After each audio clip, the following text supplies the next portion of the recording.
y todo les vale para conseguir y mantenerse en el poder, sin escrúpulos ni principios de ninguna clase. Sánchez no es más que la epítome de un partido que lleva 150 años partiendo España en pedazos y corrompiéndola. Y para terminar quiero recordar a otras de sus víctimas ignoradas pero numerosas, como David Lafoz, un agricultor de 27 años llevado a la desesperación y al suicidio por este régimen socialista.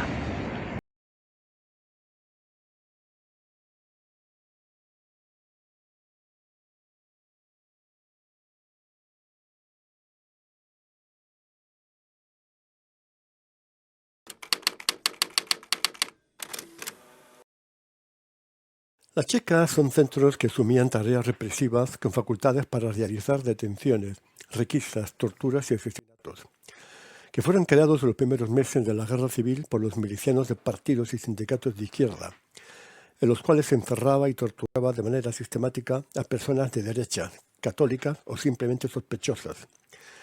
Se dieron sobre todo en Madrid, Barcelona y Valencia. El término checa procede de la Cheka, la primera policía política soviética creada en Rusia en 1917, la Comisión Extraordinaria Panrusa para la Supresión de la Contrarrevolución y el Espionaje. Las iniciales Cheka son las de este nombre en ruso.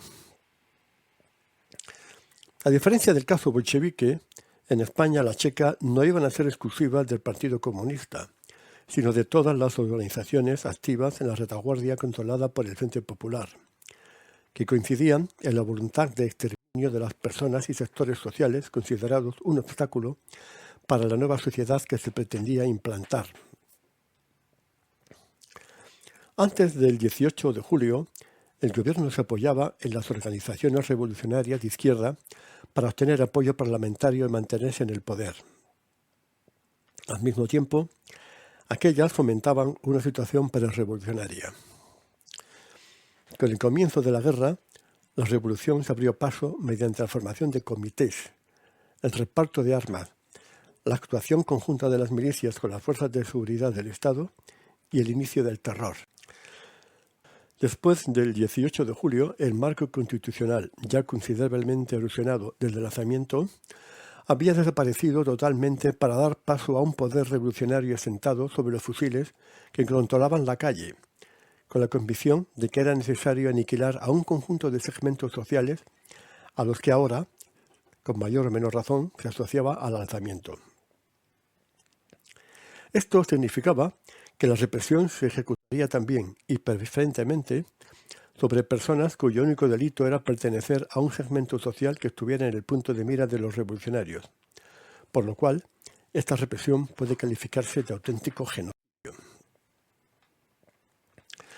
A través de las checas, no solo se garantizaba una participación activa en la revolución en marcha, sino que además se disfrutaba de un medio privilegiado para imponer el pavor entre los posibles desafectos, para torturar y asesinar a sus enemigos e incluso para obtener fondos derivados del despojo de los detenidos.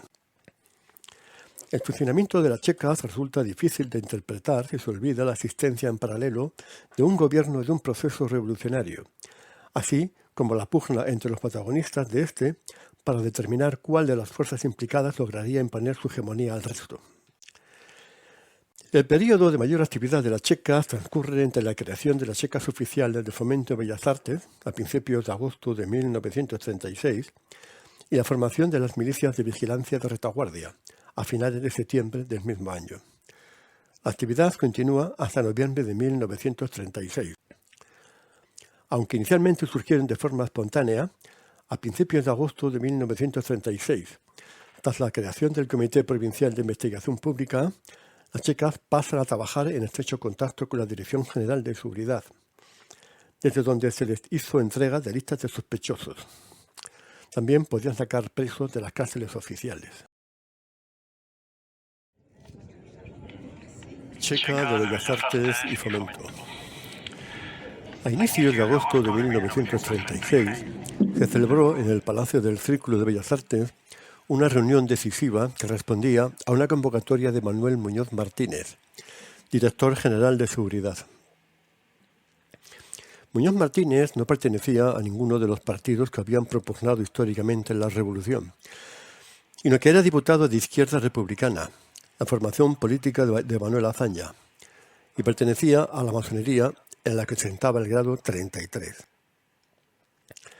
La reunión, a la que asistieron representantes de todos los partidos y sindicatos que formaban el Frente Popular, tuvo un resultado de enorme relevancia, ya que en el curso de la misma se acordó la constitución de un Comité Provincial de Investigación Pública que, en coordinación con la Dirección General de Seguridad, iba a encargarse de las tareas de represión en la denominada zona republicana. El comité en cuestión tendría, entre otras competencias, la de acordar las muertes que se estimaran convenientes. Este comité, formado por secciones o tribunales, contaba con representantes de todos los partidos y sindicatos del Frente Popular, es decir, el PSOE, el PC, la FAI, la Unión Republicana, el Partido Sindicalista, Izquierda Republicana, UGT, la CNT, las Juventudes Socialistas Unificadas y las Juventudes Libertarias. Hasta finales de agosto de 1936, el comité funcionó en los sótanos del Círculo de Bellas Artes. En esas fechas se trasladó a un palacio situado en el número 9 de la calle de Fomento, donde permaneció hasta su disolución en noviembre del mismo año. Este traslado explica el nombre popular de Checa de Fomento con el que fue conocido y temido el comité. La intención de esta checa era la de implicar a sindicatos y partidos de izquierda en el mantenimiento del orden público de la capital bajo un cierto control oficial y la cobertura legal que proporcionaba la creación de 6 tribunales especiales. Los 30 puestos del comité se repartieron entre esos grupos y ya desde el principio la mayor influencia recayó en los anarquistas de la CNT-FAI. Aunque el objetivo declarado inicialmente fue contener asesinatos y excesos, los tribunales estaban formados por personas que no solo carecían de formación jurídica, sino que a veces eran ellos mismos los delincuentes. Los arrestos eran con frecuencia arbitrarios y las liberaciones podían terminar en paseos y asesinatos. La represión contra supuestos quintacolumnistas alcanzó una considerable magnitud e incluyó además múltiples sacas de presos. Tras el traslado del Gobierno de la República a Valencia, el organismo fue disuelto por Santiago Carrillo el 12 de noviembre de 1936. La constitución del comité implicó consecuencias de tremenda gravedad para el respeto a los derechos humanos en la zona controlada por el Frente Popular. De entrada, su mera existencia consagraba el principio de acción revolucionaria, detenciones, torturas, saqueos, asesinatos, respaldándolo además con la autoridad del propio gobierno del Frente Popular y de la Dirección General de Seguridad que éste nombraba. De esa manera, los detenidos podían ser entregados por las autoridades penitenciarias o policiales al comité sin ningún tipo de requisito, quebrando así cualquier vestigio de garantías penales, que, tras varias semanas de matanzas, se pudieran imaginar. Por si esto fuera poco, la constitución del comité no se tradujo en la disolución de las checas que actuaban en Madrid. Por si esto fuera poco, la constitución del comité no se tradujo en la disolución de las checas que actuaban en Madrid, sino que le proporcionó, a pesar de su conocida actuación, una capa de legalidad, ya que las convirtió en dependientes del citado comité. Los procedimientos de la checa de Bellas Artes, como ya hemos dicho, se pueden extrapolar a muchas de las checas. La checa de Bellas Artes, una de las más temidas de Madrid, fue responsable de más de 2.000 asesinatos directos. Se especializó en la persecución de personas de cierta capacidad económica. Las sentencias dictadas por los diferentes tribunales carecían de apelación, eran firmes y además de ejecución inmediata. A fin de ocultar las pruebas documentales de los asesinatos, estos se señalaban en una hoja sobre la que se trazaba la letra L mayúscula, igual que en el caso de las puestas de libertad. Pero para permitir saber la diferencia a los ejecutores, la L que indicaba la muerte iba acompañada de un punto. Una vez establecido el destino del reo, este era entregado a una brigadilla de 4 hombres bajo las órdenes de un responsable. Todos los partidos y sindicatos del Frente Popular contaban con representación en las diferentes brigadillas. Sin embargo, ocasionalmente las tareas de exterminio encomendadas a estas unidades eran demasiado numerosas y entonces se recurría para llevarlas a cabo a los milicianos que prestaban servicios de guardia en el edificio de la Checa. Dado el carácter oficial del que disfrutaban los miembros de la Checa, para llevar a cabo sus detenciones no precisaban de órdenes escritas de detención y registro, bastando su propia documentación de identidad para poder realizar tales actos. De hecho, la fuerza pública y agentes del gobierno del Frente Popular estaban obligados a prestar toda la cooperación que los agentes del Comité de Fomento necesitasen. Había 6 tribunales en esta Checa que mantenían una actividad continua que se sucedía a lo largo de la jornada, en 3 turnos de 8 horas, que iban desde las 6 de la mañana hasta las 14 horas, de las 14 a las 22 y de las 22 hasta las 6 del día siguiente. La actividad, no ya de los tribunales, pero sí de las brigadillas, era especialmente acusada durante la noche y la madrugada, que eran los periodos del día considerados como especialmente adecuados para proceder a los asesinatos de los reos. También, esta Checa sirvió en multitud de ocasiones para exterminar a aquellos que habían sido puestos en libertad por otras instancias judiciales. También sirvió para el ajuste de cuentas mediante el cual destacados personajes del gobierno se vengaban de aquellos con los que tenían asuntos pendientes.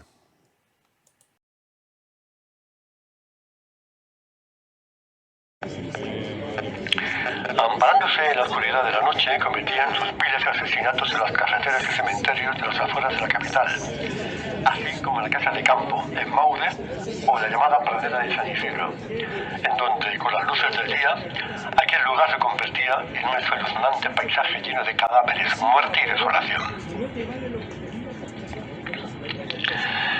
Entre sus componentes destacaron Valero Serrano Tagüeña, guardia de asalto, que ejercía de jefe de la partida de asesinos. Luis Pastrana Ríos, expulsado del Ministerio de Hacienda, que era funcionario por malversación de caudales públicos. Eloy de la Figuera, que participó en las sacas de presos sacados violentamente de las cárceles de Mentas y de Tantón para su posterior asesinato en Paracuellos del Jarama y Torrejón de Ardoz. León Barrenechea, Francisco Ruiz y Carmelo Olmeda, alias Tarzán. Juan Bautista Carmona Delgado, funcionario de policía, relacionado con el secuestro y desaparición del miembro del POM, Andreu Nin. Los grupos mandados por funcionarios cometían normalmente los asesinatos en la zona de la ciudad universitaria de Madrid. En otras ocasiones se hacían las víctimas para que las ejecutasen otras checas.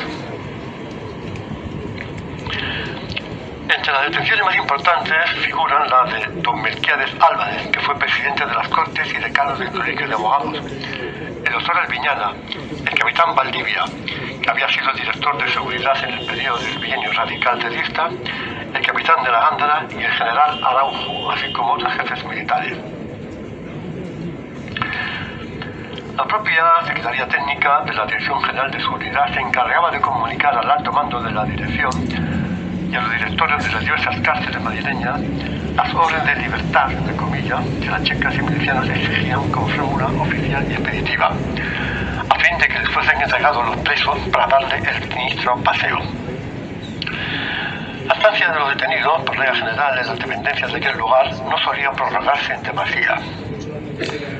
Los detenidos, generalmente personas de buena condición política y sobre todo social, eran interrogados de forma contumaz y violenta, a fin de que facilitasen direcciones, donde podían ser localizadas determinadas personas, que habían logrado esquivar a las milicias asesinas, desconociéndose su paradero. Los interrogatorios se realizaban delante de un pequeño comité a modo de jurado.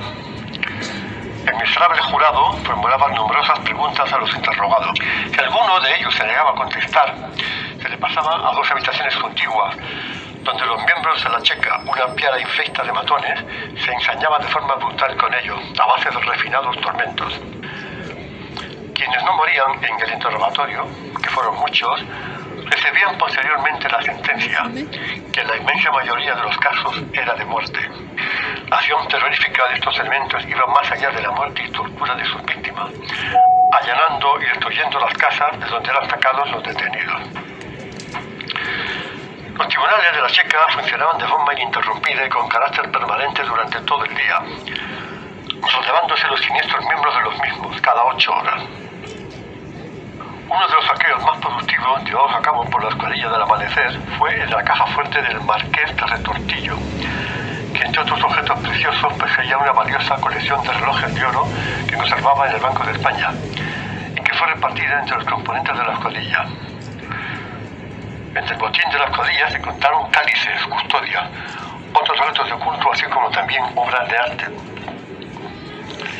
El indeseable Raúl Bellido, lleno de insaciable latrocinio, insatisfecho por los primeros resultados obtenidos en la represión de los primeros días, organizó bajo su mando directo un grupo dedicado exclusivamente a realizar detenciones, cometer asesinatos y saqueos, que unas veces se realizaban por órdenes superiores y otras por iniciativa de los propios componentes de este grupo, que radicaba en la propia dirección.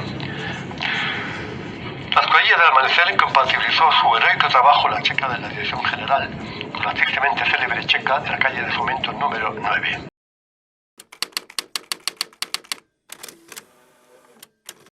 Vamos a poner un audio de los que no hemos podido poner al principio sobre el funcionamiento de las checas. Y a continuación contamos con el testimonio de un familiar de una de esas víctimas que estuvo en las checas, que está aquí con nosotros. Vamos a poner primero ese audio.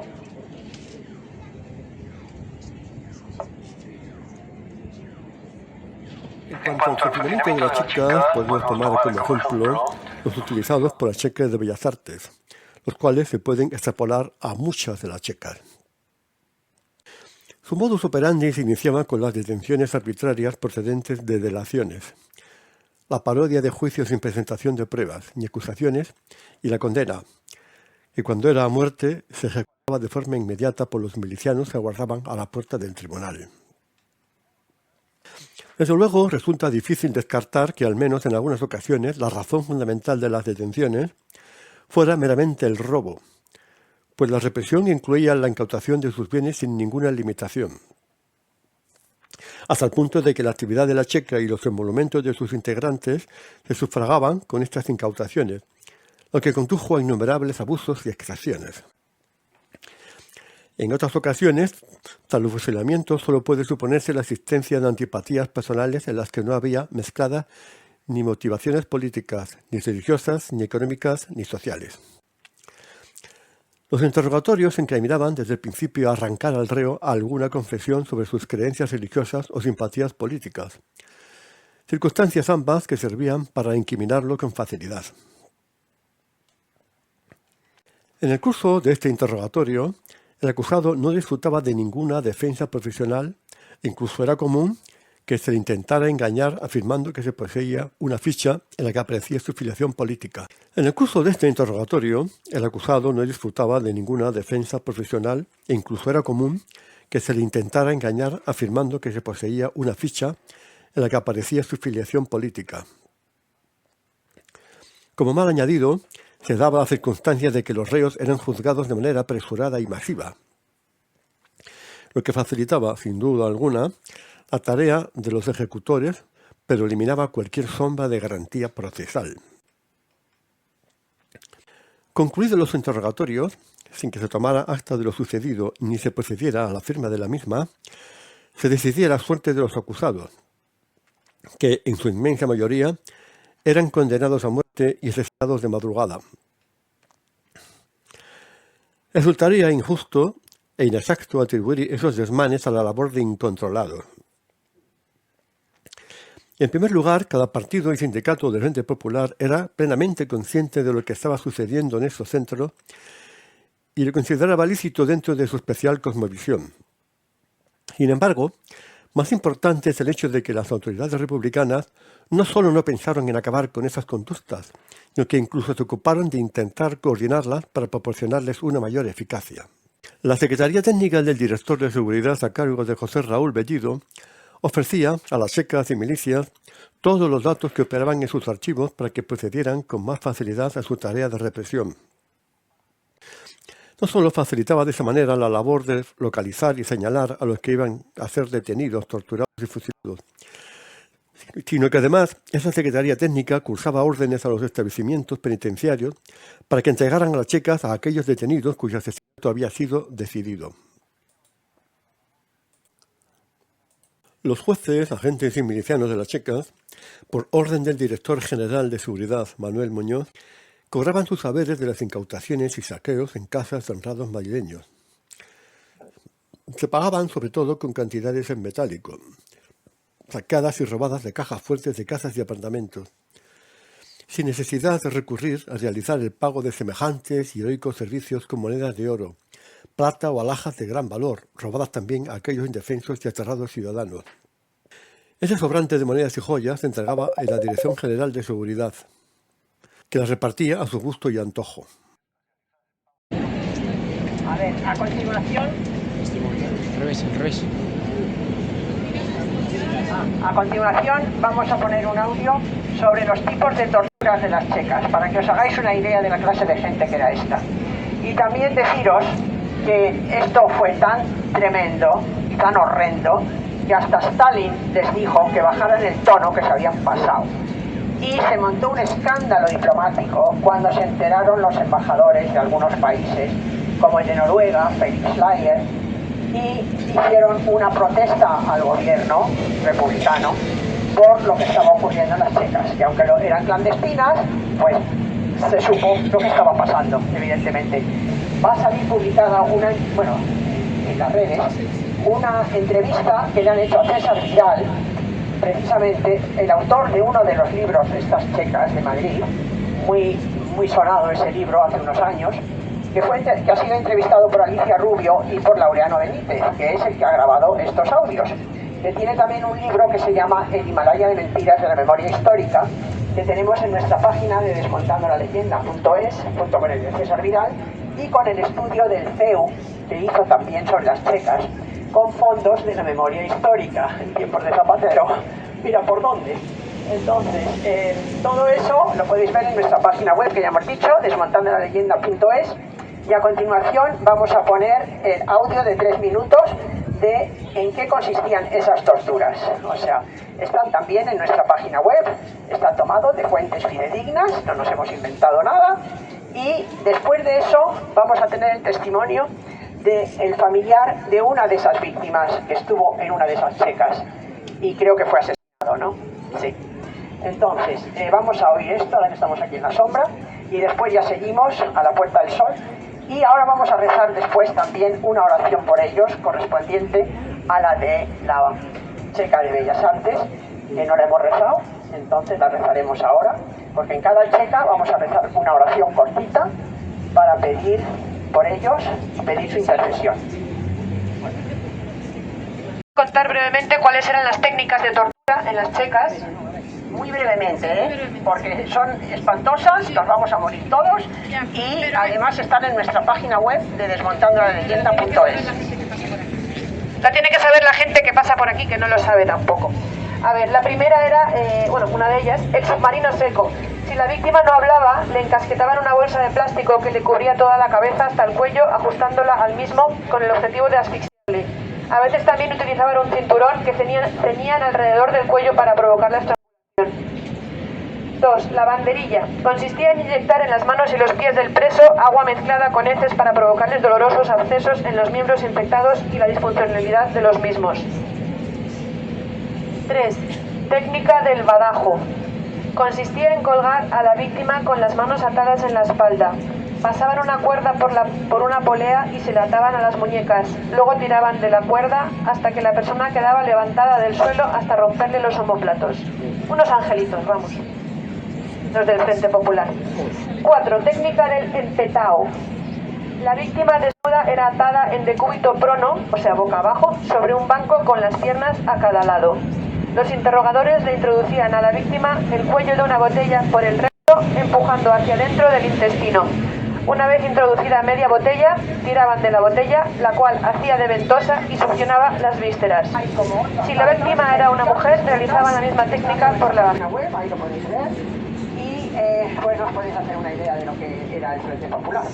Y ahora, Javier María, si quieres, nos puedes dar tu testimonio como descendiente de una de esas víctimas de las checas, porque ya que tanto testimonio dan los familiares, supuestamente familiares, de los victimarios, de sus verdugos, pues vamos a darlo nosotros también. Muchas gracias. Bueno, simplemente es un relato muy breve. Mi abuelo se llamaba Antonio Pérez Roldán Martínez. Bien, era ginecólogo, de hecho era el tocólogo, entonces se llamaba tocólogo, era el tocólogo de la esposa de Calvo Sotelo. Bien, él cuando asesinara a Calvo Sotelo, era la época en que tenía que haber sido de vacaciones a Santander, pero decidió no irse de vacaciones a Santander porque él le habían encomendado un puesto de socorro y como había lío y había tiros, pues él quiso cumplir con su deber y asistir al puesto de socorro. El caso es que él se refugió cerca de las Cortes, como le buscaban a la familia de mi padre, a mi abuelo lo buscaban, se refugió en un hostal que todavía se conserva, el Hostal Aguilar, y un día, un 25 de septiembre, bueno, pues iba con un cuñado suyo por la calle Caños del Peral, ahí le detienen unos milicianos, no detienen a su acompañante porque tenía doble nacionalidad, era inglés, tenía antecedentes ingleses y como no querían conflictos internacionales, bueno, a este lo dejaron en libertad. A mi abuelo lo llevan a la Checa de Ferraz, se encuentra el inmueble, no se conserva el inmueble original, es un inmueble que está prácticamente situado, creo que es el número 25, 27, no lo recuerdo, enfrente del templo de Devot. Allí fingen un juicio y lo llevan a Aravaca a asesinar. Bien, pero no solamente lo asesinaron a él, sino que también en septiembre, en la Checa que habían embajadores, detienen en Arenal delante de sus hijos a un tío abuelo mío, hermano, o sea, casado con la hermana de mi abuela, le detienen delante de sus hijos, 3 hijos muy pequeñitos. Él había sacado todo el dinero del banco, pues no sé si eran 25.000 pesetas, era una fortuna, y le dicen, no, llévatelas que te serán necesarias. Claro, le llevaron a la Checa, luego lo llevaron también a Aravaca, la asesinaron y se quedaron el dinero, esa fue la razón última. Y a mi abuelo no solamente lo asesinaron, sino que después su asesino, bien, tenía una pareja, en la Checa de Ferraz al lado había una clínica, la clínica Riesco. Bien, y entonces este señor, por llamarlo de alguna manera, que controlaba la Checa, su pareja enfermó, tenía un cáncer, lo llevaron a la clínica Riesco para operarla, no tenían el material y dijo, bueno, no hay ningún problema.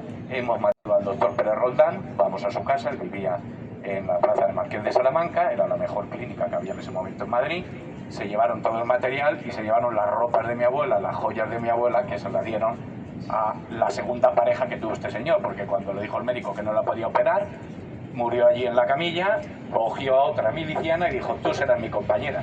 Y a esta le dio todas las joyas, toda la ropa, bien. Y esa era la manera de actuar de esta gente. Pero es que, más allá, poco después detienen a mi abuela, la acusan de espionaje, la condenan a muerte y la llevan al antiguo seminario de Cuenca, bien, que la habían adaptado pues como prisión. Allí estuvo, yo todavía conservo en casa rosarios que hacía pues con hilos que encontraba en la cárcel. Y lo curioso es que yo, investigando estos temas, me encuentro gente que cuando termina la guerra pues son detenidos, responsables de crímenes y son provisionalmente metidos en la cárcel, por así decirlo, en el antiguo seminario de Cuenca. Y entonces he visto en libros, publican, eran unas condiciones inhumanas, ese seminario lleno de humedad, Franco como nos maltrataba, la misma prisión y en las mismas condiciones en que estuvo mi abuela meses antes. Mi abuela sobrevivió, pero mi padre durante un año pues se tuvo que criar en la calle porque a su padre lo habían asesinado, mi abuelo murió un 25 de noviembre de pena en un inmueble que tenían en la Castellana, su madre detenida, otro de los hermanos de su madre, o sea, tíos suyos, también detenidos, y los otros 2 varones de la familia desaparecidos porque les había pillado la guerra fuera, el estallido fuera de Madrid. Uno de ellos, curiosamente, Timoteo Rojas Carrera, fue el constructor del matadero en Valladolid, que hoy en día se conserva, el modernista, y como le pilló en Valladolid, se incorporó rápidamente al Alto de los Leones y recibió allí la laureada, que será el padrino de mi padre. Es decir, esta es la auténtica memoria histórica y no lo que nos cuentan, porque así como la familia de mi madre sí se metió en política, la familia de mi padre eran simplemente católicos, buenos católicos, nada más. Y aquí lo que era una persecución religiosa, una persecución a la gente de orden y una persecución a la gente que quería España. Entonces, la única enseñanza que debemos sacar de todo esto es, uno, intentar acercarnos, lo tenemos complicado, al ejemplo que nos dieron. porque sinceramente fueron mártires. Mi abuelo fue mártir por Dios y por España. Y la segunda lección que debemos aprender es que nos pueden sancionar, nos pueden multar con la ley de memoria democrática o la ley de memoria histórica, todo lo que quieran, pero nosotros tenemos que seguir honrando a aquellos hombres que fueron asesinados en las checas, aquellas mujeres y aquellos niños, porque algo que no se cuenta, en el Paracuello de Jarama hay enterrados niños, entraban en los colegios religiosos, los que habían suspendido y se quedaban ese verano para recuperar las asignaturas, bien, y asesinaron a niños de 16 y 17 años. Cuando a mi abuela la detienen en el Paseo de la Castellana, número 24, se la llevan, detienen a todos los del inmueble, entre ellos niños de 14 y 16 años que estuvieron en algo que era tremendo, que era la comisaría del SIM, al final de la guerra, que eran las más duras. Pues los tuvieron allí detenidos 2 días y luego se dieron cuenta que eran menores y dejaron a los niños, al resto se los llevaron. Era del gobierno. Exacto, porque es que las checas, esto es algo que también se olvida, cada partido político tenía sus checas. Bien, el PNV, que aquí en Madrid no tenía ninguna representación, tenía su checa. Bien, Esquerra tenía su checa. Y lo peor es que a veces salías, te librabas de una checa, te detenían, o mejor dicho, porque hablamos de detención, eso eran secuestros, porque no eran legales, te detenían en otra checa y en otra checa te asesinaban. Algunos de los que salían de la checa de Fomento, bien, luego acababan en la checa de Bellas Artes y los acababan asesinando. Y entonces no olvidemos nunca la auténtica historia, y que no nos vendan una historia paralela que no fue real. Lo único real es que el 18 de julio un grupo de valientes se levantó a defender la España que siempre fue. Y esos valientes, que fueron los buenos, ganaron el 1 de abril de 1939, porque ganamos los buenos y perdieron los malos. Hay que perdonar, sí, pero no hay que olvidar. Y hay que perdonar si hay propósito de enmienda. Bien, y si reconocen lo que hicieron. Pero todo esto que nos están haciendo, nuestros abuelos, los que sufrieron las checas, no lo hubieran tolerado. Ellos fueron asesinados porque no cedieron en sus principios. Y ese es el ejemplo que debemos aprender. Muchas gracias.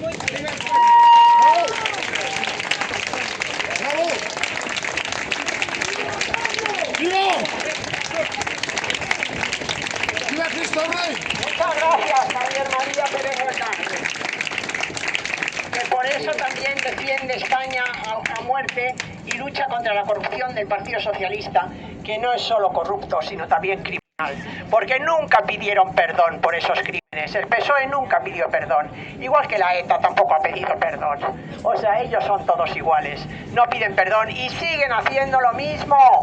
Dana de Valencia, etcétera, etcétera, Gal, etcétera, etcétera, Plantina, a ver, memoria histórica actual. Entonces, también quiero deciros que de todas esas checas que nos ha contado Javier María, había en España, principalmente Madrid y Barcelona, pero también Valencia, 345, se dice pronto, 345 centros de detención y tortura, en esa maravillosa democracia del Frente Popular. Entonces, ahora vamos a rezar una oración por todos ellos y a pedir su intercesión.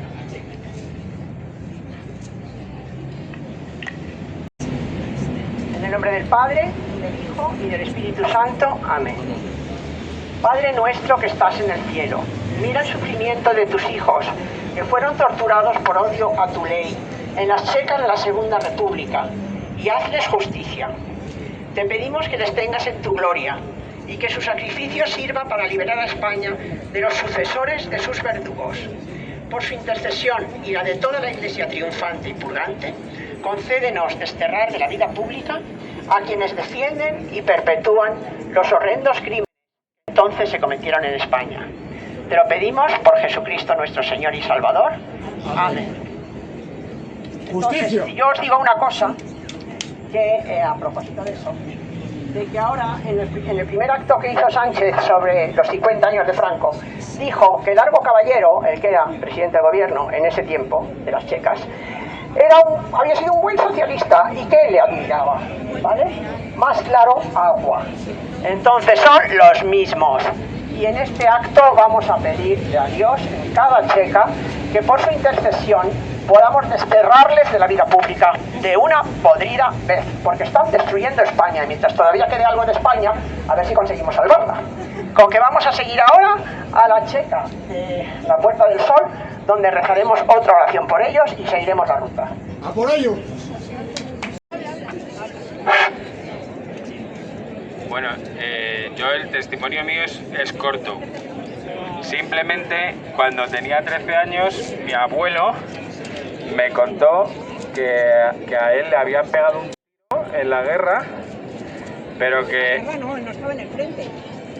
Yo cuento lo que... no en la guerra como tal, sino que durante el periodo de la guerra, cualquier español podía acabar con un tiro en la cabeza o donde fuera. No tenía que ser necesariamente militar. Si te cogían y por lo que fuera no dabas el perfil, te podían matar. Y eso, mi abuelo era maestro, no era ni militar ni nada. Se dedicaba a la enseñanza. Entonces a él lo cogieron, le pegaron un tiro, pero por suerte no lo llegaron a matar. Y le tiraron a una fosa y ahí él se hizo el muerto y por suerte pues pudo contarlo. Y ya está, esas son las cosas que ocurren con estos republicanos. En las dictaduras. Iremos contando.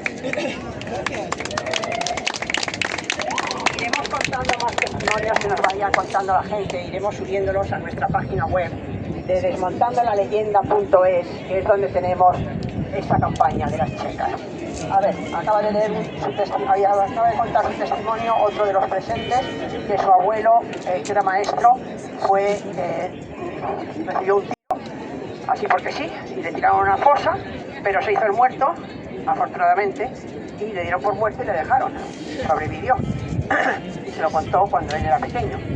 Entonces, ahora vamos a rezar una oración por las víctimas que murieron en este sitio que está detrás, que ahora es la Casa del Reloj de la Comunidad de Madrid, y les vamos a pedir también, les vamos a pedir al Ayuntamiento, que es el que tiene la competencia por lo visto, que pongan aquí una placa conmemorativa de la checa que hubo aquí. Entonces, esta oración vamos a volver a rezarla, la misma de antes, por las víctimas que fueron torturadas y asesinadas en esta checa. Padre nuestro que estás en el cielo, en nombre del Padre, en el nombre del Padre, y del Hijo y del Espíritu Santo. Amén. Padre nuestro que estás en el cielo, mira el sufrimiento de tus hijos que fueron torturados por odio a tu ley en las checas de la Segunda República y haces justicia. Te pedimos que les tengas en tu gloria y que su sacrificio sirva para liberar a España de los sucesores de sus verdugos. Por su intercesión y la de toda la Iglesia triunfante y purgante, concédenos desterrar de la vida pública a quienes defienden y perpetúan los horrendos crímenes que entonces se cometieron en España. Te lo pedimos por Jesucristo, nuestro Señor y Salvador. Amén.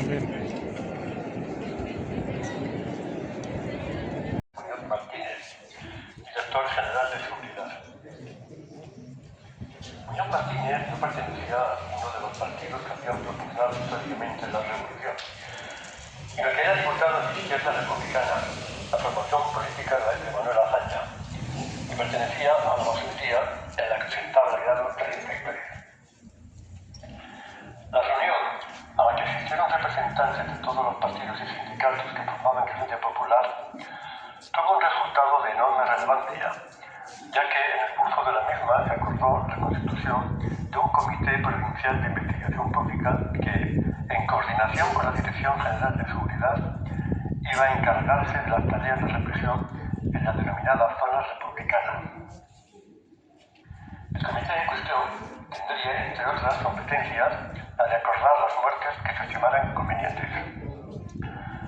Este comité, formado por secciones o tribunales, contaba con representantes de todos los partidos y sindicatos del Frente Popular, es decir, el PSOE, el PC, la FAI, la No Republicana, el Partido Sindicalista, Izquierda Republicana, UGT, la CNT, las Juventudes Socialistas Unificadas y las Juventudes Libertarias. Hasta finales de agosto de 1936, el comité funcionó en los sótanos del Círculo de Bellas Artes. En esa fecha se trasladó a un palacio situado en el número 9 de la calle de Fomento, donde permaneció hasta su disolución en noviembre del mismo año. Este traslado explica el nombre popular de Checa de Fomento con el que fue conocido y temido el comité.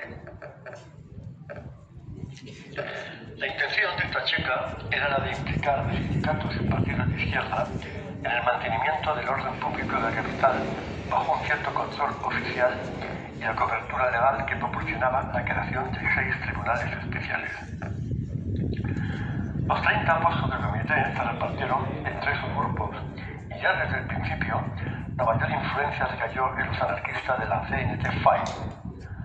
Aunque el objetivo declarado inicialmente fue contener asesinatos y excesos, los tribunales estaban formados por personas que no solo carecían de formación jurídica, sino que a veces eran ellos mismos los delincuentes. Los arrestos eran con frecuencia arbitrarios y las liberaciones podían terminar en paseos y asesinatos. La represión contra el supuesto columnista alcanzó una considerable magnitud e incluyó además múltiples sacas de presos. Tras el traslado del gobierno de la República a Valencia, el organismo fue disuelto por Santiago Carrillo el 12 de noviembre de 1936. La constitución del comité implicó consecuencias de tremenda gravedad para el respeto a los derechos humanos en la zona controlada por el Frente Popular. De entrada, su mera existencia consagraba el principio de acción revolucionaria, detenciones, torturas, saqueos, asesinatos, respaldando lo demás con la autoridad del propio gobierno del Frente Popular y de la Dirección General de Seguridad que éste nombraba. De esa manera, los detenidos podían ser entregados por las autoridades penitenciarias o policiales al comité sin ningún tipo de requisito, quebrando así cualquier vestigio de garantías penales, que, tras varias semanas de matanzas, se pudieran imaginar. Pues esto fuera poco, la constitución del comité no se tradujo en la disolución de las checas que actuaban en Madrid. Por esto fuera poco, la constitución del comité no se tradujo en la disolución de las checas que actuaban en Madrid, sino que les proporcionó, a pesar de su conocida actuación, una capa de legalidad, ya que las convirtió en dependientes del citado comité. Los procedimientos de la checa de Bellas Artes, como ya hemos dicho, se pueden extrapolar a muchas de las checas. La checa de Bellas Artes, una de las más temidas de Madrid, fue responsable de más de 2.000 asesinatos directos. Se especializó en la persecución de personas de cierta capacidad económica. Las sentencias dictadas por los diferentes tribunales carecían de apelación, eran firmes y además de ejecución inmediata.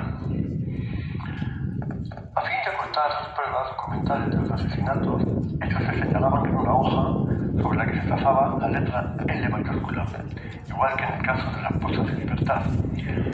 Pero para permitir saber la diferencia a los escritores, la L que indicaba la muerte iba acompañada de un punto. Una vez establecido el destino del reo, este era entregado a una brigadier de 4 hombres bajo las órdenes de un responsable.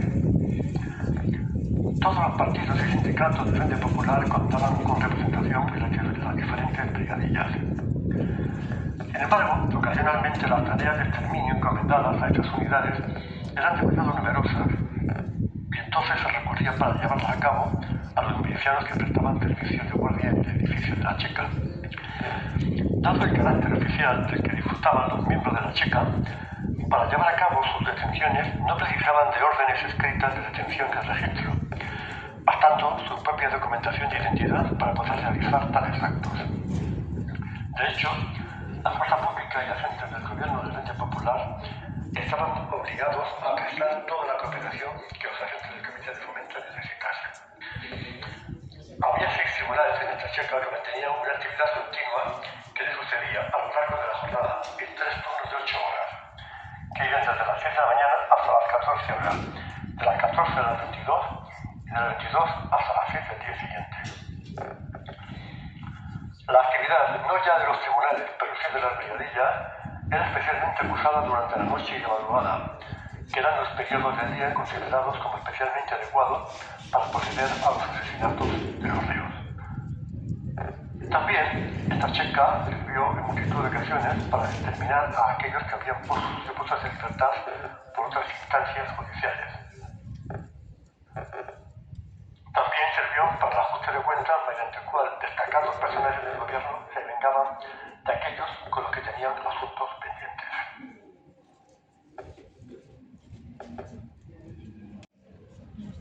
Según cálculos de César Vidal, que hizo un gran estudio sobre las checas de Madrid, fueron 15.000 los asesinados y torturados en estas checas, en las 3 ciudades de España donde estuvieron. El libro de César Vidal está en nuestra página web, que es matandolaleyenda.es, junto con el estudio del CEU y con la causa general, y el libro del Himalaya de Mentiras de la Memoria Histórica de Laureano Benítez, que es el historiador que nos ha hecho estas relaciones, estos audios. Vamos a seguir a la siguiente checa, que está San Bernardo 72. en la calle San Bernardo. 72. San Bernardo 72. Oración por las víctimas de las checas. Padre nuestro, que estás en el cielo, mira el sufrimiento de tus hijos que fueron torturados aquí por odio a tu ley en las checas de la Segunda República y hazles justicia. Te pedimos que les tengas en tu gloria y que su sacrificio sirva para liberar a España de los sucesores de sus verdugos. Por su intercesión y la de toda la Iglesia triunfante y purgante, concédenos desterrar de la vida pública a quienes defienden y perpetúan los horrendos crímenes que entonces se cometieron en España. Te lo pedimos por Jesucristo nuestro Señor y Salvador. Amén. Amén.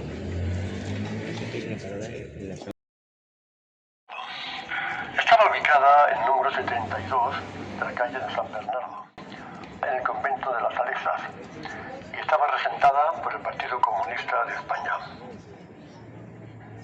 Estaba dirigida por Agapito Escamilla de Simón y contaba con la colaboración de un puesto de policía situado en la misma calle y de otro local situado en la calle de la Princesa. Los bienes requisados se llevaban a la Fundación Pasionaria, en la ronda de Atocha. Su inicio se marca en la mañana del día 22 de julio de 1936, 2 días después de la gran matanza de militares y falangistas, completamente desarmados y ya rendidos, del cuartel general de la montaña, donde se hicieron fuertes al mando del general Joaquín Fanjul Goñi los alzados. Ese día se instaló en el número 72 de la calle San Bernardo el radio número 8 del Partido Comunista y 2 batallones del 5º Regimiento. Su campo de acción se extendió a otras delegaciones de aquel siniestro lugar, situadas en la casa marcada con el número 27 de la calle de la Princesa, Fundación Pasionaria, muy frecuentada por la propia Dolores Ibarruri, que está en la ronda de Atocha y donde se fundían todas las joyas y el oro robado en los saqueos realizados de forma indiscriminada en los domicilios. Parte del oro que allí se fundió terminó en los barcos que partieron de Cartagena hacia la Unión Soviética en octubre de 1936. La última sucursal de la checa de San Bernardo se hallaba instalada en el Ateneo Libertario de Vallehermoso, en la calle Bastos de Aray 53. En los pisos altos estaban los calabozos de los detenidos, cuyas ventanas carecían de reja, como algunos de los detenidos se suicidaran tirándose al patio por las mismas, le pusieron rejas. Una parte de los pisos de referencia estaba ocupado por el tribunal sentenciador de la checa. El piso bajo de la iglesia lo habían convertido en almacén donde depositaban todos los muebles sinceros que robaban a las víctimas, y en los demás departamentos algunos tenían taller de carpintería, de lavado, de planchado y de arreglo y confección de los géneros que robaban, y los demás se habilitaban para las reuniones de las distintas células de que se componía el radio. En un techado del patio había 2 grandes boquetes producidos por las balas cuando asesinaban allí a las víctimas, pues, según manifestó algún detenido, a los más peligrosos los ejecutaban allí mismo, sacando los cadáveres por la noche. En los sótanos estaba el cementerio de las monjas, que fue profanado, las cajas fuera de los nichos, algunas sin tapa, dejando al descubierto los cadáveres. Fueron raros los detenidos que no padecieron alguna forma de tortura. En algunos casos, el cadáver abandonado después del asesinato presentaba claras muestras de haber sido torturado. En la checa se escuchaban constantemente desde las celdas los lamentos de los detenidos que estaban siendo interrogados y que regresaban a sus respectivos calabozos, después de los interrogatorios, con muestras inconfundibles de las torturas sufridas. Desde julio a diciembre de 1936, en la checa de San Bernardo se ejecutó alrededor de 9.000 personas. Los detenidos eran llevados a los pisos altos donde eran interrogados y torturados, sobre todo por un tal Popeye, un matón despiadado y sin escrúpulos. A última hora de la noche, Las patrullas recogían a los detenidos, se introducían en un vehículo y se los llevaban a lugares apartados de Madrid, como la Pradera de San Isidro, la Casa de Campo, Carretera del Pardo, Maures o los Altos del Hipódromo. Allí, simulando una avería del vehículo, eran obligados a bajar y eran asesinados con fuego de pistola fusil allí mismo, de forma miserable y cobarde. En febrero del año 1937, aquel trágico lugar pasaría a ser el cuartel general de la división que mandaba Valentín González, el campesino. Un triángulo, hay 3 pueblos que se llaman Urda, Consuegra y Los Llévenes, que son los que tienen una tasa de asesinatos más alta por población. Vino huyendo de allí, él era médico, estuvo aguantando porque tenía allí toda su familia, pero asesinaron a su suegro, a los pocos días asesinaron a su padre, a los pocos días asesinaron a su hermano, y él consiguió, gracias a un farmacéutico de allí, un salvoconducto para venir a Madrid. Pero en Madrid ya le estaban esperando, y le recogieron y le metieron en la cárcel de Fomento. Una noche le subieron ya en la camioneta para ir camino de Paracuellos, junto con un primo suyo que se vieron, se reconocieron, pero no se saludaron para no poder dar información de quién era el otro y dónde había otros familiares escondidos aquí en Madrid. Y justo cuando estaba ya subido en el camión, le llamaron y le bajaron del camión porque un ahijado de un paciente suyo era uno de los jefes de brigada de ahí de la Checa de Fomento, un tal Serapio que, vamos, tenía 21 o 22 años, no teníamos. A mi abuelo le bajaron, se salvó, a su primo hermano le asesinaron en Paracuellos. Y luego, pues, al tal Serapio, pues, le juzgaron después en la causa general y le fusilaron. Pasada la guerra, el líder también de Urda estaba en Alicante intentando huir, no lo consiguió y le detuvieron allí, le llevaron a Urda y en cada parada que hacían de Alicante a Urda tenían que coger y subirse en el coche y salir porque la gente de la fama que tenía se agrupaban para ir a lincharlo.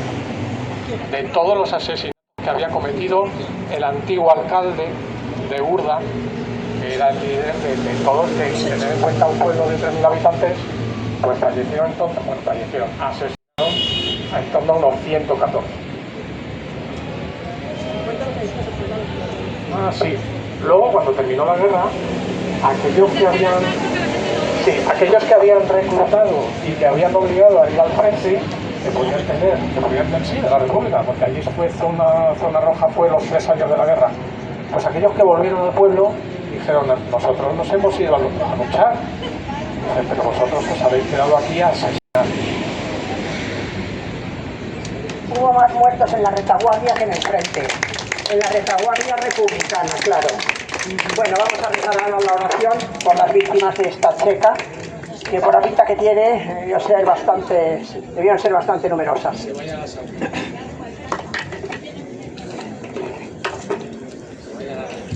En el nombre del Padre, del Hijo y del Espíritu Santo. Amén. Padre nuestro que estás en el cielo, mira el sufrimiento de tus hijos de esta checa, que fueron torturados por odio a tu ley en las checas de la Segunda República, y hazles justicia. Te pedimos que les tengas en tu gloria y que su sacrificio sirva para liberar a España de los sucesores de sus verdugos. Por su intercesión y la de toda la Iglesia triunfante y purgante, concédenos desterrar de la vida pública a quienes defienden y perpetúan los horrendos crímenes que entonces se cometieron en España. Te lo pedimos por Jesucristo nuestro Señor y Salvador. Amén. La señora me contó hace ya años que vivía al lado del Retiro, donde estaba antes la casa de fieras, ¿sabes? El zoológico. Había un foso de un león. Bueno, pues esa señora que vivía en la calle de detrás, pues oía todas las noches los gritos de los que tiraban al foso del león. Y la pobre se volvió loca.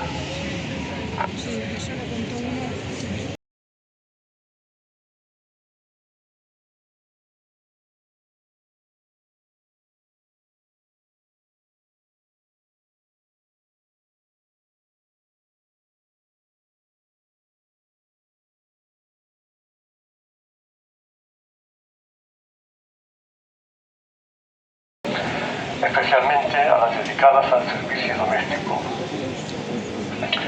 En 1898 la institución religiosa adquirió 2 palacios colindantes y encargó al arquitecto José Marañón las obras de reforma necesarias a convertirlo en la nueva sede del colegio.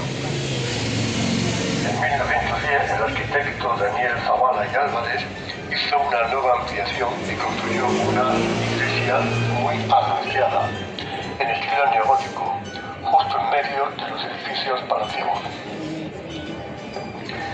El comité de la CNT instaló una checa en el convento, habilitando para calabozos un corredor, los sótanos del lado de la cocina, 2 celdas de castigo en la planta principal y la cripta del templo.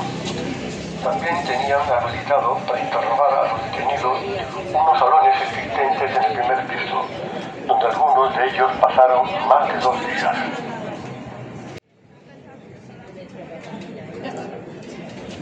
Aquí había una checa, aquí justo, la número 5.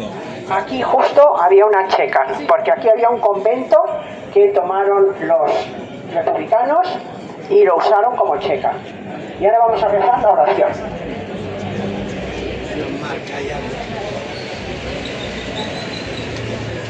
En nombre del Padre, del Hijo y del Espíritu Santo. Amén. Padre nuestro, que estás en el cielo, mira el sufrimiento de tus hijos que fueron torturados en esta checa por odio a tu ley y en todas las checas de la Segunda República, y hazles justicia. Te pedimos que les tengas en tu gloria y que su sacrificio sirva para liberar a España de los sucesores de sus verdugos. Por su intercesión y la de toda la Iglesia triunfante y purgante, concédenos desterrar de la vida pública a quienes defienden y perpetúan los horrendos crímenes que entonces se cometieron en España. Te lo pedimos por Jesucristo nuestro Señor y Salvador. Amén. Seguimos a la siguiente checa.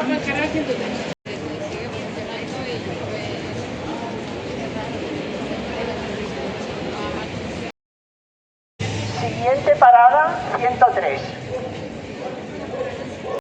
Madrileña, situada en el número 103 de la calle de Fuencarral, en un palacio propiedad del conde de Leta, del que se había apoderado el PSOE. Un departamento de la agrupación socialista madrileña, denominado Comisión de Información Electoral Permanente, CIEP, había contado en periodos electorales con el estudio del censo de la capital. Estas circunstancias se traducían en la posesión de abundantes datos sobre la ideología política de los vecinos de Madrid, lo que resultaba especialmente interesante a efectos represivos. A cargo de esta comisión se hallaba el socialista Julio de Mora Martínez. De Mora venía mostrando una capacidad gestora considerable. De hecho, al detallar la revolución en julio de 1936, inmuebles en la capital, pero en lugar de proporcionarles una finalidad social o de proceder a su reparto entre los necesitados, se había limitado a sustituir a sus propietarios percibiendo el peso de las rentas de la misma manera que estos lo habían hecho hasta entonces. Para llevar a cabo esa tarea de percepción de haberes en lugar de los propietarios legítimos, Enrique de Francisco, diputado del PSOE y dirigente de la agrupación socialista madrileña, había nombrado a Julio de Mora Martínez.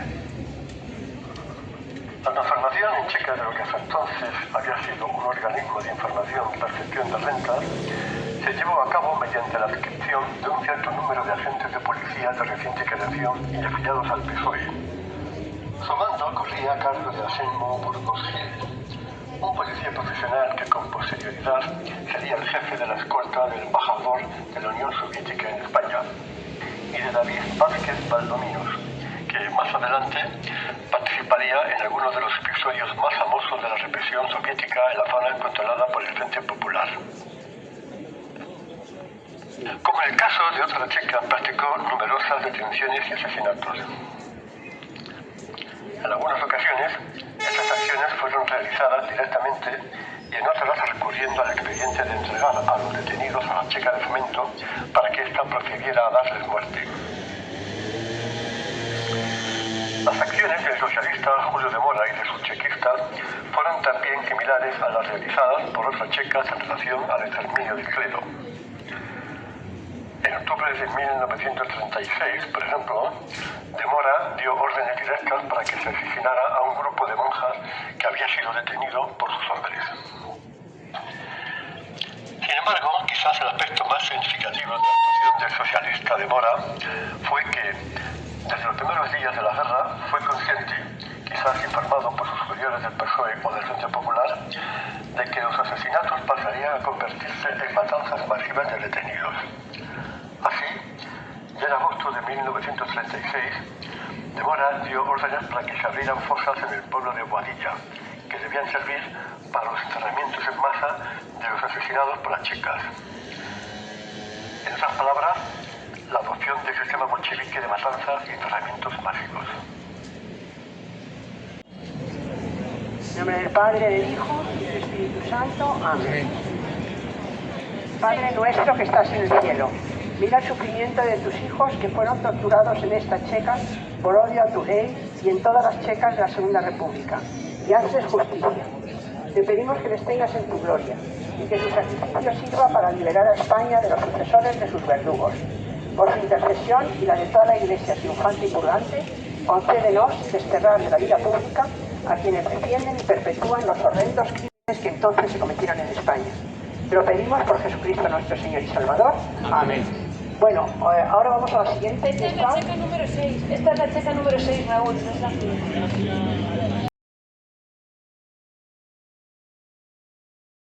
Situada en el número 18 de la calle de Santa Engracia, muy cerca de la glorieta de Alonso Martínez. La checa anarquista Spartacus en los primeros días de la sublevación en el convento de las Salesas Reales.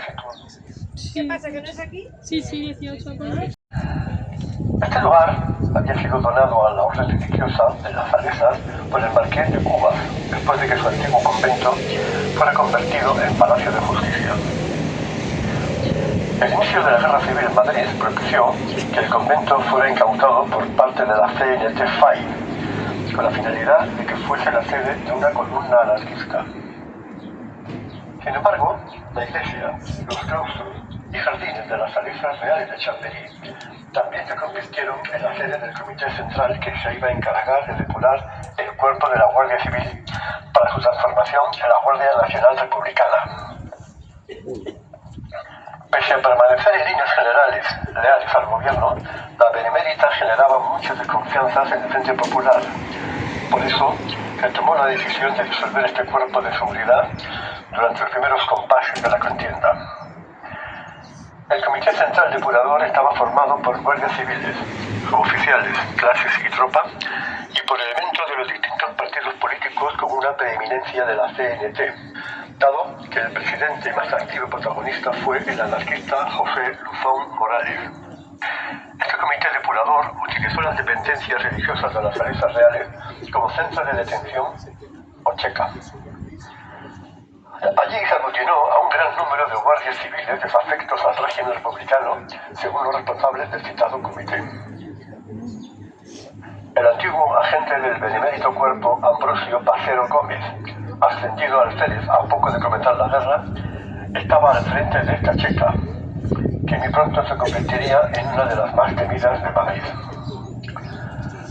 A través del Comité Central y a propuesta de los comités de las diferentes unidades militares, se decidía qué guardias civiles eran afectos al régimen republicano o, por el contrario, se mostraban disconformes con el Frente Popular. Todos aquellos guardias que eran declarados desafectos pasaban sin más dilación por la checa Spartacus. En la Guardia Civil, como en otros cuerpos del ejército, la oficialidad esencialmente agrupada y los empleos de teniente, capitán y comandante eran muy proclives al alzamiento. De hecho, muchos de estos oficiales se habían afiliado a Falange y a la Unión Militar Española, UME, e incluso habían preparado planes para tomar diversos edificios oficiales, como el Palacio Nacional, lugar de residencia del presidente de la República, cuando se iniciara la rebelión. Más aún, algunos meses antes de julio del 36, se habían detectado en Madrid un almacén con gran cantidad de uniformes de guardias civiles y armamento para ser utilizados el 18 de julio. El traslado a este centro de detención se podía deber a la negativa de los agentes a encerrarse en las columnas que combatían en el frente, o bien como consecuencia de las declaraciones y denuncias de sus propios compañeros. Una gran parte de los guardias civiles que murieron tanto durante el periodo bélico como después de la guerra lo hicieron como consecuencia de las denuncias de los propios compañeros, atentando de esta manera contra el espíritu que debía anidar entre los miembros del Instituto Armado. Los guardias civiles encerrados en esta checa vivían en unas condiciones pésimas. El hacinamiento en las celdas y la falta de alimentos mermaban las fuerzas de los agentes presos que debían ser alimentados por sus propios familiares. El día 19 de noviembre a las 23 horas se presentó en Spartacus el comandante honorario de la CNR y presidente del Comité Central, José Luis Morales, acompañado de varios milicianos del Cine Europa de la CNT. Todos ellos pidieron al jefe de la checa, a José Pacero, que entregara a los guardias civiles que le habían indicado en el registro fechado el día anterior. Acto seguido, los milicianos ataron las manos de los guardias civiles con una cuerda, subiéndolos a 3 camionetas que se encontraban estacionadas justo en la puerta del convento de Santa Gracia. Luzón recomendó a los guardianes que dijeran a los familiares de los guardias que iban a ser trasladados a Guadalajara hasta que cesara la ofensiva franquista en Madrid. Todos los objetos personales de los detenidos se quedaron en la checa. La ejecución masiva tuvo lugar en el cementerio de Vicálvaro entre la 1 y las 2 de la madrugada del día 20 de noviembre del año 36. En junio de 1939, terminada la guerra, el sepulturero del cementerio de Vicálvaro declararía, en la causa general, que había dado sepultura el día 22 de noviembre del 36 a 38 guardias civiles, los cuales fueron enterrados en 2 grandes fosas comunes, a excepción de 3 de ellos que, reconocidos por sus familiares, se les dio tierra en sepultura individual. El resto de cadáveres no identificados fueron inscritos en el registro civil como personas desconocidas y llevados como datos en el número de la fotografía que se les sacaba en el depósito judicial del pueblo. Hoy en día, en el interior del Camposanto, rodeado de grandes edificios de viviendas, un monolito recuerda, junto a los otros nombres, los de gran parte de estos 52 guardias civiles vilmente asesinados en las tapias del cementerio del Este. ¿En qué contexto se entiende esta matanza de guardias civiles? ¿Cómo una checa esencialmente dedicada a mantener retenidos a los guardias sobre los que se investigaba su afección al régimen pudo probar un fusilamiento como este? La respuesta todavía no la sabemos con certeza casi 80 años después. Aunque antes de este 19 de noviembre se produjeron asesinatos a pequeña escala llevados a cabo por personas de Spartacus. Nunca antes se había producido un asesinato tan masivo de agentes de la Benemérita. Uno de los motivos que se argumentan y que se prestan las respectivas familias de 3 oficiales asesinados fue la negativa de apoyar a las milicias vascas en el frente del País Vasco. Estaba relacionado con los ataques franquistas en Madrid. Los guardianes de la prisión confirmaron al comité depurador que cada vez que se producía un bombardeo nacional sobre Madrid, era celebrado con alegría por los guardias civiles recluidos en la prisión de Santa Gracia. En nombre del Padre, del Hijo y del Espíritu Santo. Amén. Padre nuestro, que estás en el cielo, en el sufrimiento de tus hijos, que fueron torturados en esta checa, por orden de ley, y en todas las checas de la Segunda República, y haces justicia. Te pedimos que les tengas en tu gloria, y que su sacrificio sirva para liberar a España de los sucesores de sus verdugos. Por su intercesión y la de toda la Iglesia triunfante y purgante, concédenos desterrar de la vida pública a quienes defienden y perpetúan los horrendos crímenes que entonces se cometieron en España. Te lo pedimos por Jesucristo nuestro Señor y Salvador. Amén. Amén. Espíritu Santo. Amén. Vamos a terminando ya. Nos quedan 2 checas, ¿no?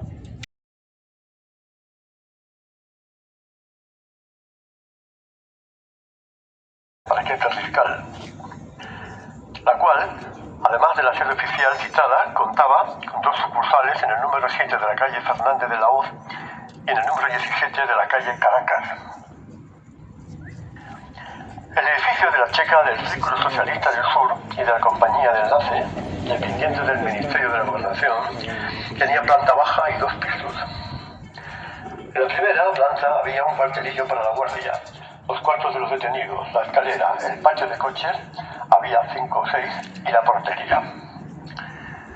A la puerta del sótano y dentro de este hacían guardia los milicianos para que los presos no hablaran entre sí. Un testigo declara haber encontrado allí a unas 17 o 18 personas vigiladas por un miliciano con fusil. En el primer piso estaba el despacho del capitán Vázquez, otro con 3 mesas, la habitación de Vázquez, el comedor de todo, un cuarto de baño, la biblioteca, la cocina y varias habitaciones más. En la última planta estaban los dormitorios de los milicianos y la habitación donde se guardaba la ropa de las incautaciones. Orgánicamente dependía de la Inspección General de Milicias Populares, mandada por el comandante Barceló, y estaba sujeta a la inspección directa de un colaborador del citado comandante llamado Justiniano García. Sus miembros, por otra parte, fueron proporcionados por las milicias del Círculo Socialista del Sur, que más tarde se convertiría en la primera compañía de enlace de la Inspección General de Milicias Populares. Esta se encontraba bajo inmediata dependencia de Ángel Galarza Cabo, ministro de la Gobernación, y tenía como finalidad proporcionarle escolta y proteger el edificio del Ministerio que regía. Resultaba, pues, evidente la relación de este organismo represivo con el aparato de poder gubernamental del Frente Popular. Esta checa, una de las caracterizadas por no tener una estación más cruenta, era de composición mayoritariamente socialista. Sin embargo, algunos de sus chequistas estaban afiliados a otras organizaciones del Frente Popular y de manera especialmente señalada a Izquierda Republicana. De hecho, a este partido pertenecía el jefe teórico de la Checa, Alberto Vázquez. Los asesinatos realizados por esta checa del PSOE se realizaban en los altos del hipódromo y en la pradera de San Isidro, y resultaba frecuente que fueran precedidos por sesiones de tortura. La relación de los chequistas con el ministro Ángel Galarza fue muy estrecha, hasta el punto de que cuando en noviembre del año 36 este abandonó Madrid con el resto del gobierno del Frente Popular a causa de la cercanía del Ejército Nacional, la mayoría le acompañó en calidad de guardia personal.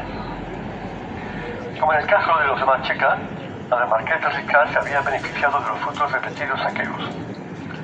Las alhajas y objetos de valor obtenidos por estos medios se entregaban a un fundidor miembro del Círculo Socialista del Sur, pasando después el metal a manos de Manuel Muñoz, el director general de seguridad. En el momento de la huida del gobierno frentepopulista hacia Levante, los chequistas, siguiendo órdenes del ministro Galarza, procedieron a cargar los objetos de valor en maletas y llevarlos consigo. Llegaron con su preciosa carga hasta Barcelona, donde sus planes se vieron frustrados, ya que algunos milicianos de la CNT detuvieron a los chequistas y les arrancaron el botín. La pérdida del caudal no fue acompañada por una pareja de disminución de poder de la Checa, ya que, una vez en Valencia, Ángel Galarza encomendó a sus componentes la formación de la denominada Checa de Santa Úrsula.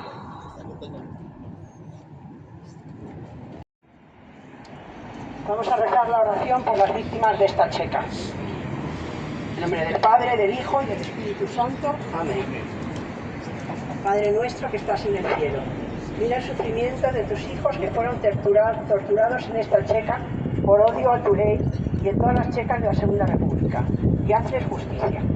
Te pedimos que les tengas en tu gloria y que su sacrificio sirva para liberar a España de los sucesores de sus verdugos. Por su intercesión y la de toda la Iglesia triunfante y purgante, concédenos desterrar de la vida pública a quienes defienden y perpetúan los horrendos crímenes que entonces se cometieron en España. Te lo pedimos por Jesucristo nuestro Señor y Salvador. Amén. La siguiente y última checa es en Núñez de Balboa, esquina Juan Bravo. Siempre se metían en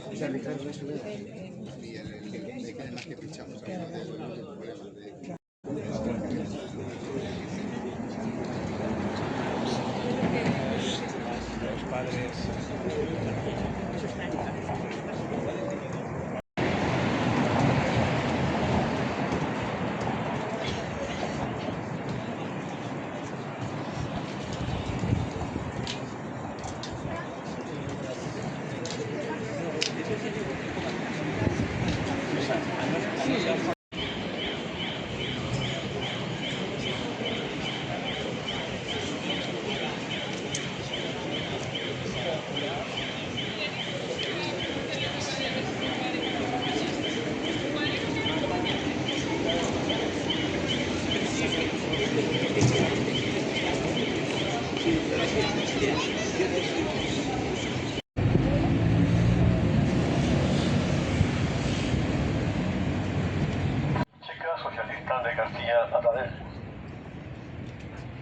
orígenes de estas checas se hallan en los nombramientos de agentes de policía que durante el mes de agosto del año 36 realizó el gobierno del Frente Popular y que recayeron de manera numéricamente muy significativa en afiliados al PSOE. Algunos de estos nuevos agentes de policía fueron agregados a la Brigada de Investigación Criminal, en cuyo seno servían a las órdenes de Agapito García Tadel, un tipógrafo del PSOE estrechamente relacionado con Indalecio Prieto. En pleno Paseo de Castellana 42, donde se construyó el palacete de los Condes de Rincón, en la esquina con la desaparecida calle Martínez de la Rosa, el bando republicano requisó este lugar y allí Agapito García Tadel decidía si poner fin o no a la vida de los detenidos. En total se calcula que en esta checa se asesinó a unas 800 personas. 800. La checa, que adoptó el nombre oficial de Milicias Populares de Investigación, contaba con 48 agentes, todos ellos nombrados por el gobierno del Frente Popular. Su segundo jefe era Ángel Pedrero García y su jefe del grupo Luis Ortuño y Antonio Albiar Chiralt. Aunque las fuerzas de García Tadel estaban orgánicamente insertas en los mecanismos represores del gobierno, lo cierto es que disponían de una notable autonomía. Objetos de cálidas alabanzas de la prensa de la zona controlada por el Frente Popular, la checa contaba para sus tareas represivas con la colaboración de la agrupación socialista madrileña y de la representación del PSOE en el Parlamento. De hecho, no fueron raras las visitas a la checa por parte de autoridades socialistas, como el ministro Anastasio de Gracia, para felicitar a sus miembros por las tareas que llevaban a cabo.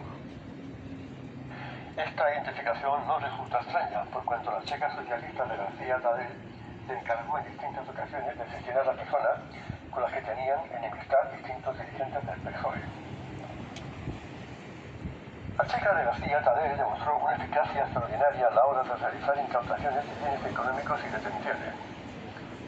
La razón de esa efectividad residió fundamentalmente en la abundante información que sobre la identificación religiosa y política proporcionaba a la checa la Organización Sindical Socialista de los Porteros de Madrid, convertidos en una red de delatores, no siempre guiados por razones políticas o sociales. Los porteros socialistas informaban a un comité de miembros de la checa, formado por compañeros de ocupación, sobre aquellas personas a las que había que detener por razones tales como ser católicos practicantes, conservar en su casa una imagen religiosa, no ser afectos al Frente Popular o simplemente contar con haberes codiciables. Por supuesto, no faltaron porteros socialistas que aprovecharon su situación privilegiada para ajustar cuentas con aquellos vecinos a los que les estaban o simplemente envidiaban. Los asesinatos de esta checa se realizaban en la ciudad universitaria y otros lugares situados a las afueras de Madrid.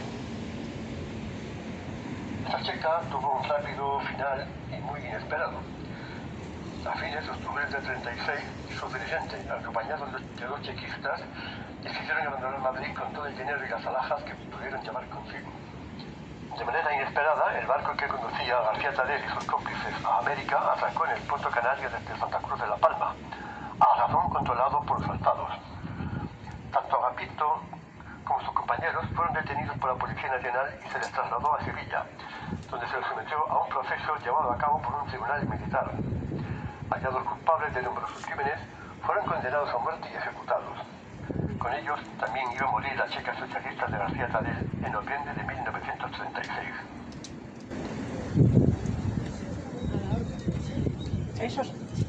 Esos eran los pobres represaliados por Franco. Bueno, amén.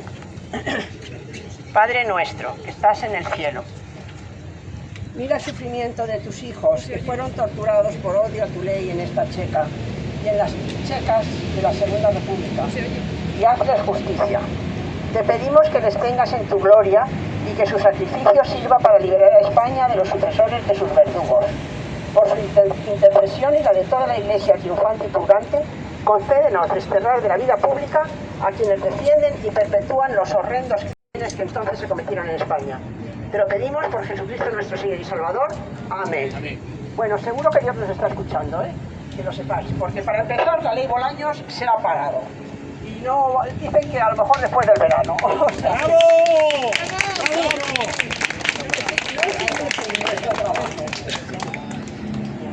Bueno, ahora vamos a leer ya a ver, ¿Por ahí está esa bolsa o dónde está el discurso mío?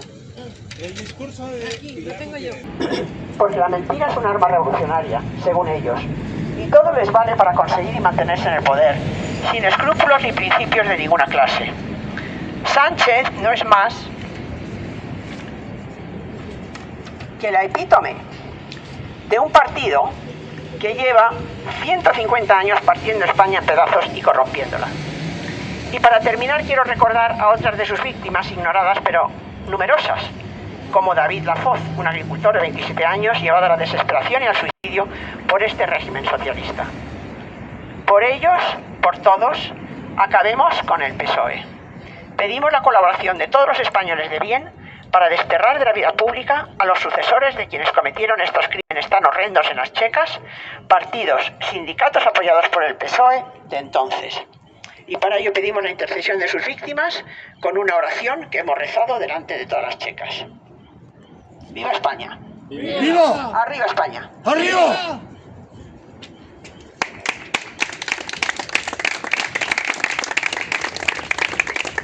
Muchísimas gracias por haber aguantado hasta el final y aquí nos despedimos. Están haciendo también al mismo tiempo un acto en el centro de Devot por el asesinato del cuartel de la montaña. Hoy es un día importante, 18 de julio, porque es el día en que España empezó a levantarse y a salir de su infierno en el que le habían metido los socialistas y los comunistas y todos sus aliados. Y ese día, hoy, 18 de julio, tenemos que conseguir que vuelva a repetirse. Entre todos, porque ahora ya no tenemos a Franco, ahora somos todos, tenemos que ser francos y tenemos que ser defensores de España. Con que adelante y circular todo lo que hemos hecho, que está en nuestra página web, y el vídeo que va a subir Raúl Martín, tú también, pues yo lo pondré en la página web para que lo podáis circular. Haremos shorts de TikTok y haremos shorts de YouTube y tal, para que sea más fácil compartirlo. El canal es también volvemos.es, que es el de Movimiento por España, que es el que tenemos en nuestro banner, que ahí también presentamos la campaña y otras campañas que hacemos, como la de Salvar el Valle de los Caídos, que es la anterior a esta. Y ahí podéis seguirnos y en redes sociales tenemos una página en Twitter, que es Movimiento por España, en X, luego tenemos también Instagram, Movimiento por España, TikTok. en TikTok, Movimiento por España, en Instagram también, Movimiento por España. Raúl Martín Live y Patriotas de Ferraz. Patriotas de Ferraz en YouTube y Raúl Martín Live, que son los que nos han acompañado, y muchísimas gracias por el tiempo que os habéis tomado. Gracias.